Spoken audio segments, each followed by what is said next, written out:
Sports Interaction, Canada Sportsbook. Yo. What is good? Welcome back to Game Over Edmonton. You're here with your boy, Avry Lewis McDougall, and technology, as you can tell, is not my strong suit. We had to figure some things out. I'm hosting tonight via my phone and being produced via Dennis and Zach. They're going to help me out a lot tonight. You know what? Hey, but as they say, the show must go on. The show must go on somehow. And unfortunately for the Edmonton Oilers, the show in Nashville resulted in them falling 4-3 tonight in overtime loss. Edmonton has dropped 3 straight games, and they helped cut Nashville's slide in that game. But before we get into any of that, before we get into the game and Nugent's 2-goal game, a word from our friends at Sports Interaction. Think you know what way it's going to go? Make your bet with Sports Interaction. Whether it's the World Cup, hockey, football, or basketball, Sports Interaction has you covered. Bet pregame, live in-play, or on one of our many prop bets. Sports Interaction makes it easy to deposit, play, and cash out. Join now and see what all sports betting has to offer. Want to bet? Head to sportsinteraction.com/SDPN. That's sportsinteraction.com/SDPN. 19 plus, and please play responsibly. Okay, with that being said, on to the good old-fashioned hockey game. And well, once again, we're broken records here on the SDPN on Game Over Edmonton. The Oilers, once again, start out slow in this game. Once again, Edmonton starts out slow, and Nashville scores the first goal of the game on Jack Campbell. And I'm not even going to entirely put it all on Jack Campbell. It's once again this Edmonton Oilers team not finding ways to get up and start this game on the right foot. Playing from behind, once again, that cannot happen. We keep saying it. All three of us on this channel keep saying that. And it burned them once again. As I see here in the chat, the comments here, I see in the comments from all the usual suspects, yes, we finally got the show to work. We finally got things going, It is what it is. It is what it is. Hey, people have called NHL hockey games via their cell phone. Technology some days doesn't want to cooperate with you, and it is what it is. But again, Edmonton in this game, now granted, I will give a lot of credit to Edmonton's pushback. This was a team that pushed back quite nicely against Nashville on the road. This is a team that we all know they've had a lot of success against in the past season or two. They've had a lot of success against Nashville. And one thing they did very well was push back against the Preds on the road. And big ups to our guy, Jesse Puljujarvi. Huge fan of this guy. Supported his game for a very long time. And finally gets his first goal in 26 games. Bit of a knuckler past UC Saros, but I love Jesse getting shots in the net. And this is how you build his confidence. This is how a guy like Jesse Puljujarvi's confidence is going to grow and grow and grow. Just getting anything on net, just something on target that can beat a goaltender like Saros. And we saw him once again. We saw him and Hamblin and Fogle. Those guys played pretty well, I thought. And we saw Jesse once again being aggressive, going to the net, getting shots towards the net. This is where Jesse Puljujarvi is showing people that, hey, yes, he has struggled, but the offensive game is still there. He still has the ability to get to the net. He still has the ability to create high danger chances. He still has the ability to use his size in effective areas. But again, he didn't play all that much, neither did Dylan Holloway. Those are two guys who I really feel will thrive with more ice time. And Jay Woodcroft just isn't giving enough ice time to Dylan Holloway. And a great comment here from Zach. Like Zach was mentioning how Holloway flying with 11 minutes, and Matthias Janmark get 17 minutes. The line deployment of Jay Woodcroft over the past little while, I truly don't get. I really don't get. Like, you need to give Puljujarvi a bit more time, Holloway a bit more time. These are guys who have shown when given chances, they are going to step up when called upon. They can't thrive with 10, 11 minutes, or in certain cases we've seen before, some cases 6, 7, 8, 9 minutes. What good does it do for this team to keep these guys stapled to the bench? Answer me that, please. That is something that I really am still having a hard time wondering in terms of what Jay is not seeing. And maybe there are some things that they're not doing in practice that Jay wants, but come game time, when the lights are the brightest, you're seeing these guys step up and thrive. So it is a really weird thing, and hopefully we do see more playing time given come the Oilers' next step in this road trip. We'll be playing Dallas on Wednesday night. And I'll say right here and right now, Wednesday night, we're going to have a guest on Game Over Edmonton. I'm bringing on my guy, Adams on Hockey, Jason Adams. He'll be joining me to discuss that game on Wednesday night, breaking things down. If you follow Jason on Twitter, he is a wonderful guy to talk to about the game. Big analytics guy, loves his numbers, loves the young guys. So it'll be fun talking to Mr. Jason Adams on the podcast on Wednesday night. That'll be a fun listen. Absolutely. You're going to enjoy that. And for those of you who heard Game Over Vancouver and heard Mike fail come after my food takes, well, I've extended the invitation to bring on Mr. Michael Fail onto Game Over Edmonton to discuss hockey, life, and my takes when it comes to eating cereal without milk, my disdain for Brussels sprouts, my love of pineapple on pizza, and how I cannot stand Donairs as an Edmontonian. It's an awful food, Donairs. But yes, Jason Adams on Wednesday, and then Mike Fail possibly next week or in early January. So, little updates here. Little updates there. And Zach, what do you think about the McDry line? You know what? The McDry line, that's a thing in which we can't keep McDavid and Draisaitl together forever and ever and ever on, man. We're going to have to go back to these two centering their own lines eventually, Zach. We can't have those guys on that same line again. It's the Oilers being, once again, as we know it, very, very top heavy. And hopefully when you do get guys like came back in the lineup, things are going to change. You're not going to have this team being so top heavy. But it truly is a major issue when you do. I mean, it's nice to have. Don't get me wrong. It's nice to have the ability to run the McDry line, but you can't always do it. You can't always have that. I'm seeing the comments here. Pocket track, yes.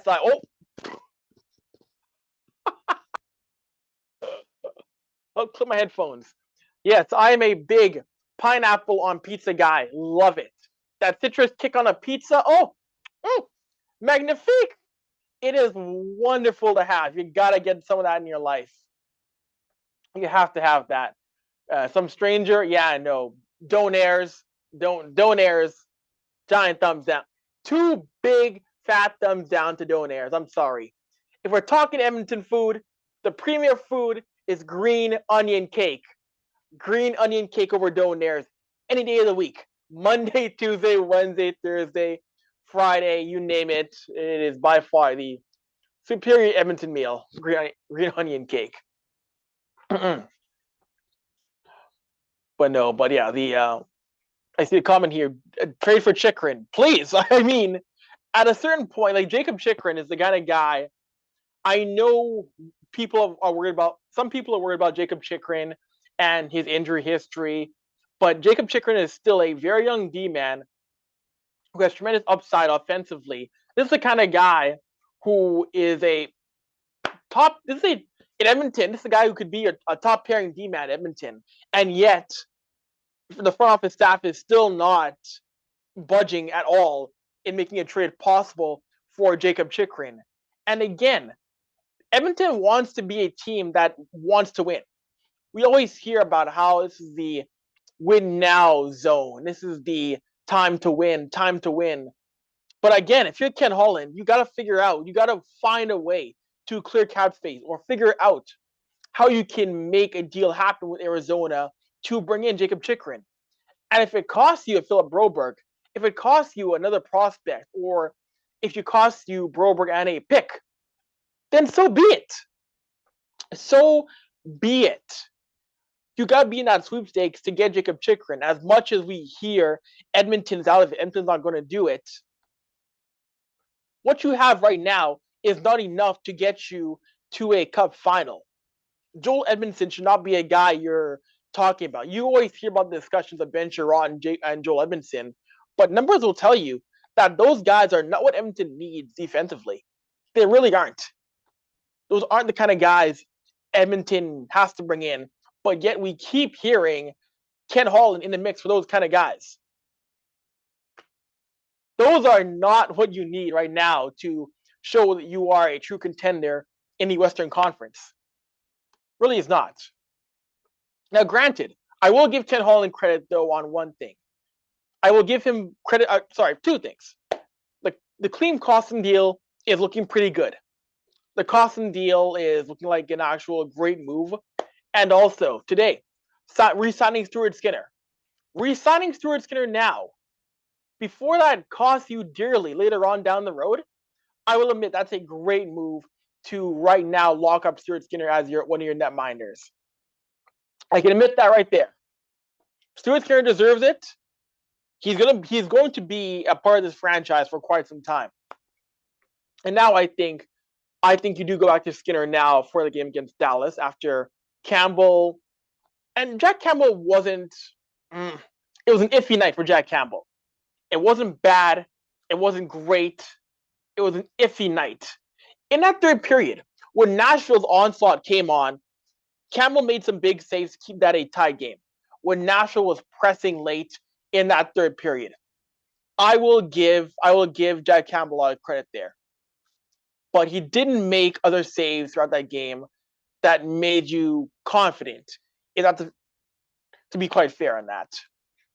Great saves in the third period, but in the first and second, it was just shaky again for Jack Campbell. And granted, he's going to have to play a few more games, but your number one right now, in my opinion, is Stuart Skinner.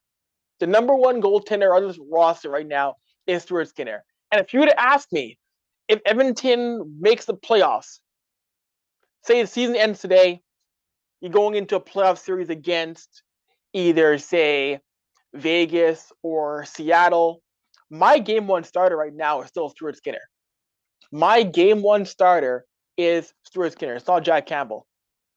And as much as, the money would dictate that Jack Campbell should be your number one guy, I can't ride with him as number one guy. I'm sure I'm not alone in the chat. I'm sure people are going to agree with me on that, saying right now, your number one guy is Stuart. It's not Jack. And it is what it is. It is what it is. And Edmonton rolls into Dallas on Wednesday. But we got to give credit again to the last time I was on here, I talked about the play of Ryan Nugent-Hopkins. And once again, Nuge has a great game, comes in with 2 goals, 17 goals on the season. And Ryan Nugent-Hopkins, again, deserves all the credit in the world for how he has played to start this season. Ryan Nugent-Hopkins was, I don't want to say quietly, but when you're playing with guys like, when you're playing with McDavid, Draisaitl, and Kane, even though you're the veteran on this roster, at times, and Zach Hyman, at times, Ryan Nugent-Hopkins can get lost and shuffle a little bit, though, but how he's played so far has been excellent. I really, for the most part, have not had any complaints about Ryan Nugent-Hopkins' play throughout the first 30 games of the year. He's on pace for a career year in points. He has been one of the more reliable forwards on this Edmonton Oilers team. He's been one of the more reliable guys. Like, I would be so happy to see Ryan Nugent-Hopkins end this year topping 75 points. I would love to see that happen for Ryan Nugent-Hopkins. That'd be a great thing for him. And hey, if you like what we do on the SDPN channel, if you like what we do on all the Game Over shows, please hit that like button, hit the subscribe button, share, comment, tell your friends, tell your enemies, tell your frenemies what you think of Game Over. Let them know. Let them know. I see Zach and Dennis there in the chat, making sure we get the likes in the comments here. Always fun to see those guys helping out. Hey, everybody here, we're a team. Yes. Thank you guys. But this is a team in which there is much work to do. There still is much work to do, and Matthias Janmark on the second line. That is the line of decisions that are being made right now by Jay Woodcroft and company.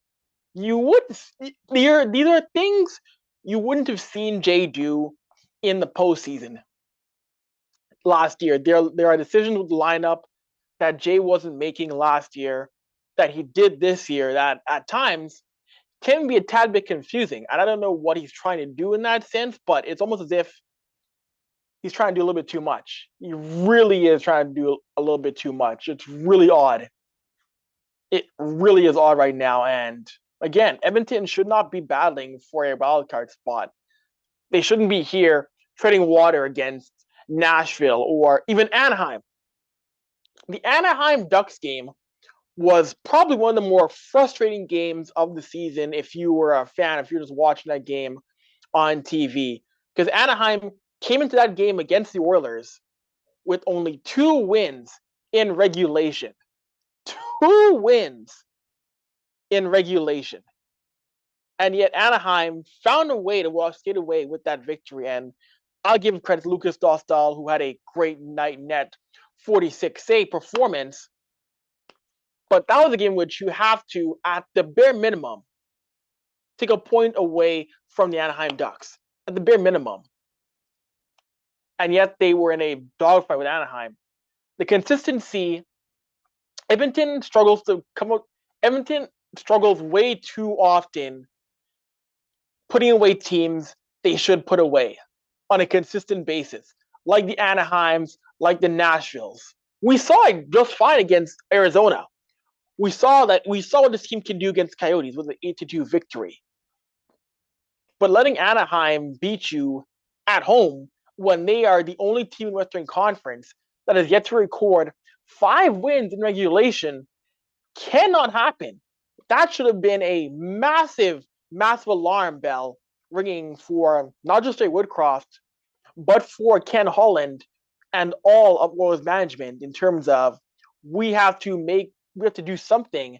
And if I was in that front office, you would be looking to make a move by New Year's or by early January, because you can't go much longer what you have right now in this roster going into February, March, April, May. Like it is such an odd situation. And again, even players like Devin Shore are still checking into the lineup. And Devin Shore is a guy, personally, great guy, wonderful dude.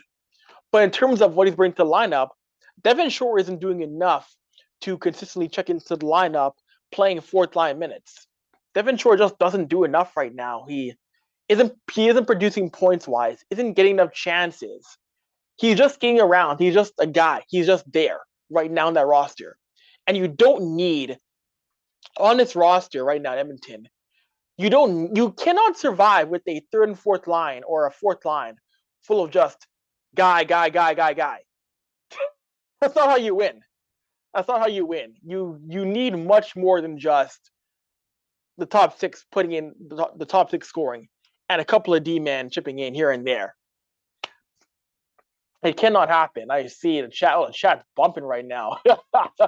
And great point, Dennis. This team can't rely on only hidden gems. That's a major thing this team cannot only rely on. But yet it seems to keep happening over and over and over again.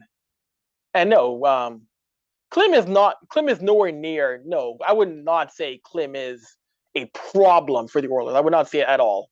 I mean, you should not be relying on him for everything. He does drive plays. He does drive the play. He's been one of the better aspects of this team. So, and some guys do need a fresh start. Some guys do need a fresh start. I know his time was up in St. Louis, and some guys need a change of scenery to get things going again. And going from St. Louis to Edmonton has definitely helped Costin's play as of late. And I gotta give full credit though to Clem Costin. His personality is something I do enjoy. I will say this as a member of the media. I do find it funny, and I'm in the room. I'm in the room as well too. So I did find the joke on Costin talking about reporter questions. I did find that very funny. I thought that was hilarious. You got a guy with some personality in that room, a guy who is not in that room giving cliches, saying the same thing over and over. It's refreshing. I think that's a very refreshing thing to have a guy like Clem Costin out there in the room. And he's clearly endearing himself to the fan base. He's played less than 20 games, and already he's becoming a folk hero to Oilers fans. So I think that's amazing. I think that is amazing. And talking about, I see Leon here. I've been asked about Leon Zach for a bit here. There's something, people have asked me about Leon, which I've been asked, is Leon hurt? Is something going on? And as far as we know, he's not. As far as we know, or what we've been told, Leon is fine. I don't know if he's hiding something in terms of injury. If he was, of course, that would not be revealed to us. But even when Leon had the high ankle sprain against the LA Kings and had 17 points in 6 games, Draisaitl kept on coming out night after night, telling us the ankle was getting better. It was getting better. I'm improving. When really, no. You could see Leon was hurting. You could see he was laboring. You could see that he was hurt. So if there is something there, I don't think Leon's going to tell us. I really don't. He's the kind of guy where he's not going to show you anything. You won't show his hand if something is there. So that's what I wanted to say. But yeah, David. Yeah, David Coe, you're not the only guy to say, not only in this chat ever, but period, a package of Broberg for Chychrun. Like, Philip Broberg is going to be a good defenseman in the NHL. Philip Broberg has a future in this league. He does. That's cut and dry. He's got a future in NHL. He will be an NHL defenseman. That's evident. But this team can't wait 2 or 3 more years for him to eventually become the NHL D-man. They can't wait. Jacob Chychrun is already that NHL premier D-man that you can trade for, or you should trade for, that will improve this roster by leaps and bounds. Broberg is a guy, if you deal with Arizona, Arizona wants him, that's a guy who can be a part of the Arizona future in Tempe. He'll be a great guy for Arizona with that youth movement. Because the Coyotes, they got something cooking in Arizona. If you pay attention to what's happening with the Coyotes, with their young prospects, and the fact that they have a lot of draft picks on the way, like Broberg in Arizona, a part of that core when he develops even more, won't be a bad look for them. Won't be a bad look. Edmonton needs a guy now. He can be a guy in Arizona to help that future movement in Tempe. So, but yeah, no, I appreciate all of you guys here joining in and dealing with the technical difficulties. Trading for a forward depth. I'm not opposed to it, hater. Not opposed to that. Trading for forward depth.